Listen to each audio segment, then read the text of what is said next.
Season 3. So a little mid-season 2 sliding into season 3 hiatus as JC was getting her feet under the table in the new world of professional football. Little break so that you could ease yourself in. How you doing? One armband off, toe under the table. We're in the season now, so things are a little bit more structured. But yeah, I've missed it. I've missed chatting. I see things coming up all the time. I'm like, oh, we got to get back and get into season 3. So thanks for the airspace, and let's see what we can explore in season 3. I'm excited. Absolutely, me too. Right, this is what I noticed this week. I was watching the game, and I appreciate this is your club, so don't get defensive and fight me. It was 2-1 against Man United for West Ham in the literally last kick of the game, 92nd minute. West Ham get a penalty. Manager makes a substitution to bring on Mark Noble, club captain, played hundreds of games, penalty taker, taken 6 penalties this year, not missed any, or his last 6, not missed any, not been on the pitch, brings him on. His first touch is to go and take the penalty. Against a goalkeeper, David De Gea, who historically is pretty poor at saving penalties. Mm-hmm. So this kind of situation unfolds, right? What's your take on it? Bear in mind also, Gareth did this with the England team in the final against Italy with Saka, Rashford, etc. So there is precedence, but come on in, let's hear it. What's your take on that? Interesting. Yeah, so we were at the game and you could see the crowds leaving. And then when the whistle and the VAR was going on, you could see people surging back in. And you could see Mark Noble coming on. And the immediate thing was referring mentally back to the decision Gareth had made, where at the time I was thinking, ooh, they haven't had touches on the ball, not their competency, just the readiness element of it. Will they be ready, used to the environment, possibly perceived pressure that they interpret could be used to that based on their execution and record and, being involved at the level they are, but yet felt calm about it. Now, I'm only newly in as a hammer, but I wondered if it was the clear cut, this is going to happen, you're in. So, there was a decision made. He came on, confidently went up, went back, fixed the ball, took the penalty. And for me, there was like, oh, that has been talked about already. It's in the plan. He's going on. He's going to do it. I obviously wasn't down there to hear, was there a conversation about if, buts or maybes? But because it was, a couple of minutes or maybe 30, 90 seconds, whether he'd do it or not, VAR check, I thought, okay, that's a really quick decision. And he missed it. And, it was all like, were they expecting to win the game? Were they expecting to draw it? There was a load of things at play, but it definitely felt different to when Gareth did it. And I don't know what it was. Maybe it was the timing or the planning part, because I'm sure there was a conversation. Was there that time when they got together at the end of the game and they were having this conversation about who, and then there was a Jack Grealish comment about I was interested, and was it that ambiguity that created more of a hype as opposed to you're in, this is the decision, go and take it, we believe in you, if you miss it, you miss it, we're still back on track for the next game or the next session? So those are the initial rambles. What are your thoughts on it? I thought it was a fascinating decision. Yeah. And fascinating in lots of different ways. So firstly, I thought he was really brave, the manager, to make a big call like that. Yeah. Now, if it was premeditated and it had already been discussed that that's how they would do things, had they practiced it, who knows? But I thought it was a brave decision. But the one thing I think, so bear in mind, I was sat there watching it with the wife, and her initial reaction as a psychologist was, this is dangerous in terms of readiness, up to the speed of the game, preparation, all of these kind of things. And as always in my life, she gets proven right. Many times. But the one thing I guess that made me really curious about it was statistics versus psychology and physiology, right? And then there's a knock-on effect about how do we prepare players for that afterwards. So let's go with the first one first. So statistically, he's the best penalty taker. He's not missed in the last 6. So there's not a technical thing there. But psychologically, he's not been playing. Physiologically, he's not been playing. So it's his first touch. Now, does one start to outweigh the other in that moment? Because they've gone with stats and ignored the impact of psych and physiologically. Yeah, I think it's fascinating. It's an area. So when I finished, I was trying to marry after the masters. Was trying to marry the IT degree that I wasn't using, apart from downloading cool things and being really proficient in Microsoft Office stuff.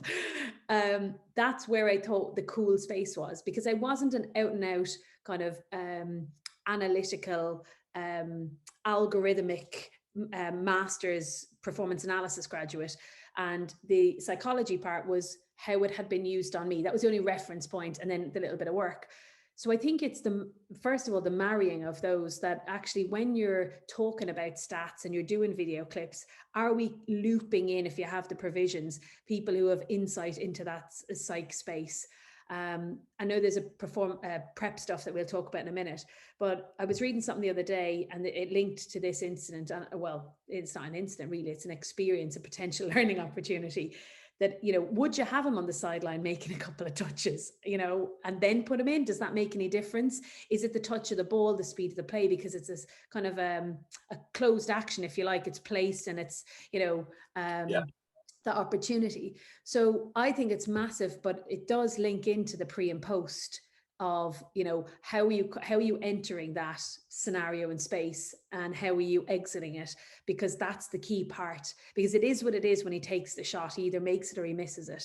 And then where do we go from there? Is it something that they've practiced? Are you bringing in a constraint, or are you bringing in some sports psych elements into the practice of that? Is it integrated into the planning of your training session? Oh no, we took 10 penalties this week, or we took 7 at the end of a session when he's a little bit fatigued, but there's no real pressure. There's no kind of replication of the environment and simulation, if you like. And what kind of coping strategies are you talking about? So is it a game coping strategies? Is it within training, and is that replicated at speed and pace? And it's really loads of areas. And I would like to say there's a merge on that, because the analysts, true analysts, will say, well, they've done this, as you said, 6 out of 6 in this environment, various teams, various times, he can do it. But how do we know? What if we don't explore both in the prep stages? That's kind of where I'm at with that. And it's where I know it's a lens, because it's where I've always been at when I go, listen, I'm not an out and out analyst. I do think of the psych element of that, or at least the support element of how vulnerable they can be to watch themselves. And that's really basic, but getting to that point where we look at not just the technical execution and the numbers, but the impact on the person of bringing stats into it. So yeah, not a direct answer on that, but as usual. But that's where I'm feeling that the consideration of that. And I imagine, he's your West Ham ambassador. He's the man who'll go, yeah, I'll take it for the team, and I know my community are behind me. So does that play a part in it? If he's a different type of player, would they say that if it was Ronaldo on the spot and he had the same stat, would it be that we trust you because you are world best in general, that you can take it, and we still support you because we're delighted where you're at Man U, we still love you, kind of thing, Does it play a part, the age and experience in that role? Is that the difference I was feeling between when it was the Southgate moment? It's a really interesting one. And look, there's no right or wrong answer to it. And I think if there's going to be a trend in that specific sport, and also then moving into other sports, I think of bringing in somebody for a moment that they have a predetermined skill that might be better than others. I mean, don't forget, you've also got 11 players on the pitch at the moment, some of which probably wouldn't be bad at penalties, that actually are up to the speed of the game, are in the mindset, physiologically go like. So what's the impact on some of them of, oh right, am I now not good enough? I'm the penalty taker currently on the pitch. Yeah, well, am I now good enough? That's your feedback, isn't it? So we're not directly given feedback to 2 or 3 of those players, but we are by saying that I'm bringing somebody on to take it. So there's a little bit of, for me, around the clarity. Have we been really explicit that if this happens, you are the specialized group? And then there's a conversation after that. And he's saying, well, David Moyes is saying, I chose to make that sub and this is the repercussion of it or whatever. But I like what you were alluding to earlier around like the specialism part of that. Like somebody coming in who has, penalties are pretty unique in that instance and the timing of it, but like people who have designated roles. Like I was wondering the other day with the women's team, if we could work on throws. Now there's a little bit of the basketball coming in as well, but thinking of the guy who was employed with the Liverpool team to just look on that, like, is that a gain? Is that a gain in women's football? Is it in general where you have some designated people to do that based on maybe a raw kind of level of skill to execute it or adapt to it quicker, and if you look at some techniques and all of a sudden we get extra distance on it, is there something cool about the different responsibilities and it's not just you're uniformed, you're in this role and play this space? Yeah. And then so if you're preparing him, so he's now on the side of the pitch and he's not kicked a ball, how do you prepare somebody, even if it's just to strike a few balls with a little? The challenge then is you get into task representation, and how representative is it him striking a ball into a net, against a wall, somebody's hands, somewhere on the side of the pitch, in the changing room, in the tunnel, like they'll find a space, right? But is it representative enough? Because actually you're not after a learning thing. And Craig Morris and I, the canoeing coach, started to kind of touch upon this in the conversation we had. And because it's not a learning thing, actually, is it more just a physiological, just kind of getting used to it? And also, if you want to get into the level of detail, sticking a TrackMan golf machine thing behind you that follows angle, spin rate, distance, etc. And that your penalties need to be at this speed, at this angle, at this spin, etc. Can you then replicate that into a net, so you're not getting the feedback of a goalkeeper, etc., but you're still getting the technique for a relatively close skill, like you said it is, in the scheme of the game. Yeah.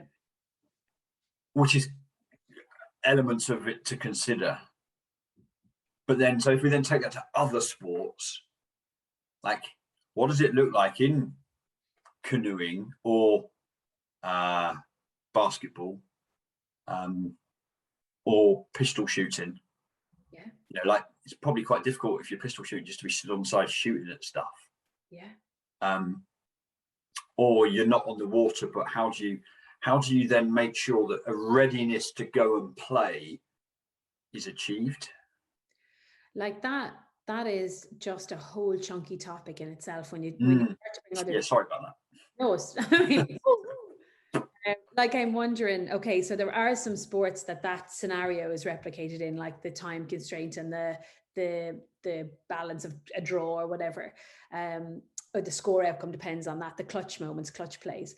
Yeah. And then you have the other side of it, which is the readiness piece in general. So when you think of like swimming, so the time I spent going to British Champs, where you have your race times coming up, but it's not dead on the exact times. There's a little bit of lag. So you're kind of constantly looking and seeing within that time.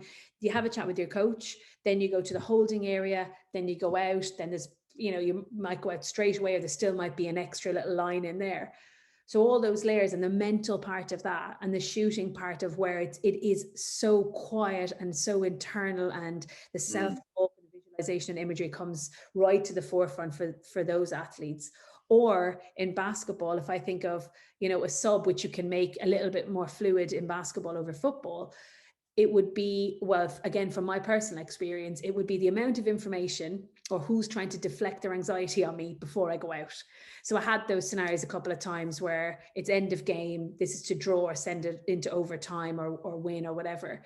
And it would be, I'll take it, I'll go, routine, boom. And it's either in or out, but people know that there's a group of people now. It's back to our point. If there was you and me on the pitch, and I say I'm going to take it, or the manager says you're going to take it, then that's a lack of kind of clarity. And are we mature enough to get beyond that and go, I would have scored that, and not hold a grudge? But the readiness piece, there's another part of that when you think of, like, say in paddling, where they walk the course. Now I know it's not the same as what we're talking about with the Peno, but I've started to try and incorporate that with the players, and thinking of basketball when I was preparing myself for a game, I would walk the gym or walk the pitch and just see, if I'm standing in different positions, or from a paddling point of view, the gates, what position are they in? What do I need to do? What angle do I need to be at? And talking and thinking your way through it, and then preparing. So maybe in their instance, the kinesthetic feedback they're getting, they're kind of self-regulating within the water, and the coach is offering a little bit, but they're really kind of navigating that space themselves, which I know if you go into the layers of it, maybe everybody is. Like, you're on a pitch, there's external distractions, there's the opposition, there's your own kind of feeling. How do you navigate that? Loads there. But they're all potential learning opportunities, aren't they? How do you kind of, I had conversations recently with players who don't like to reflect, and it's not the norm, and they find it difficult because they're quite emotive. So do we get a hot debrief, and then do we have a 48-hour window, and do we speak about the questions we might explore? Is it a face-to-face thing that helps them? And then what point do they move on into a new part of their week or for the next? But yeah, lots of really good things. Another section. And I think about my son's football team. So as the group of 7 and 8 year olds in the under 8s, it's really easy for state of readiness for them, because for me, as a coach of that team, and we've got subs, I just send them off to an empty bit of grass, give them 4 cones, and say, go and play a game. So when they're needed, whether it's a quarter time or midway through if there's an injury, they've already been playing for however long. They're not sat watching, or then they've got to put the shin pads on and put the shirt on and all of this kind of jazz, which takes forever. Which is almost easier in grassroots sport as opposed to the professional domain. But it's that's a great this week. If I could leave you with one question, because it kind of links, but I would wonder if we could ask the people who are listening today to think of the last time they had a new experience. Because I know, say for Mark Noble, that might not be a new it's a new instance or repeating of an experience that he's had, but it'll be a different moment. But when's the last time you've had a new experience, and how have you navigated either that experience itself or the aftermath of it? That's the kind of question I'd like to leave us linger in our episode 1 of season 3. At Coach Convo, that's where we are at. You see us all over Twitter, and please do email us, coachconversation@gmail.com. The link is below. We will see you next week. Watch out for some spoilers coming out each week. We're going to drip feed them through the week and then launch it at the end of the week. So keep your eye out, and we'd love your feedback as always. So have a good week. Talk to you soon. Bye.